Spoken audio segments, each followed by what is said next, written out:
Today I'd like to do a video on maintaining and storing your passwords. I've got some bullet points here, so hopefully it should be a pretty concise video. I was asked a question a few months ago for my thoughts on password storing apps and programs. It was not a question that I was ready for in the conversation, and that's changed since. I've made sure I'm ready for that kind of question now. And I'm pretty sure I did not communicate my answer well. So what I want to do is use this video to better, more clearly communicate my answer to what do I think about password app programs for your computer or your phone, and also managing your passwords. So before I get into the more security side, the first thing is you should just keep a record of all of your usernames and passwords for everything.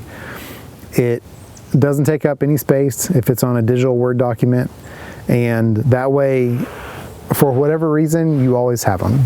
And say in 10 years or 5 years, something comes up and something was on some site somewhere, or you wanted to get on something somewhere.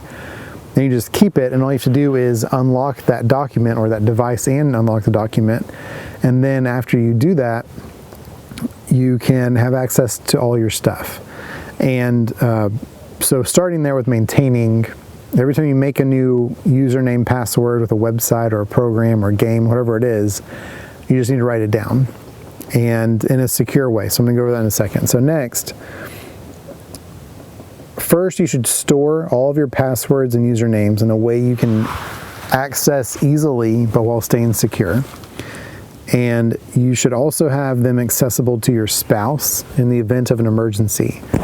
Because say your, not necessarily your health insurance, but some other thing that's out there that they would need to get to, whatever that might be. And it just makes it easier because I can't think of that now, but there's lots of stuff out there. But if something were to happen to me that Nikki would need to be able to get to, and she can do that now easily.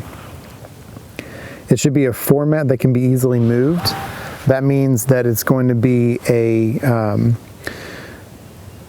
a document or a program or something along those lines that you can put it on a thumb drive. And I've talked about before the Apricorn thumb drives, that you don't have to have software on the computer you're using it with. The encryption is all on the thumb drive itself, or the external hard drive, and you have a alphanumeric keypad, and you can type the code on that device itself, and you can set it so after 10 attempts your information just wipes.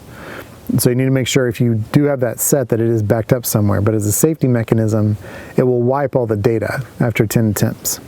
While phone apps and computer applications are convenient, they do mean if someone were to get your primary app, password, or program on your computer, they would have access to all of your login information.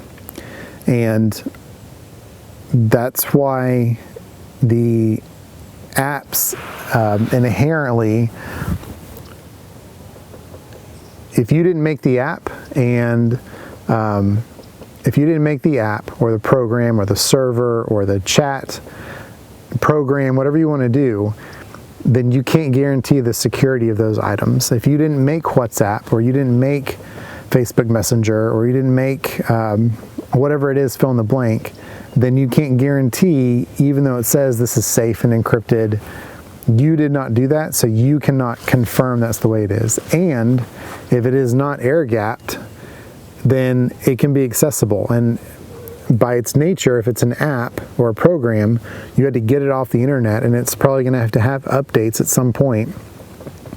And if you pay for it, and it's a program or an app that you pay for, so you get better security, but it has to check that license, that means it's going to have to go out and check that stuff. And if it's on your phone, then you don't know what it's doing in the background. Same with your computer. If you choose to use these apps or programs, it is good to change your password on a regular basis.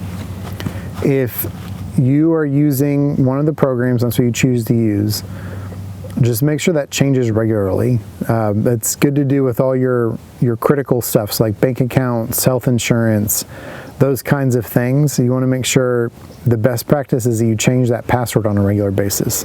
And then lastly, if you are using a password app or a program, you need to remember that that's where all your important stuff is. And if someone takes that, that's a really easy way to steal your identity and have a whole other bunch of other issues.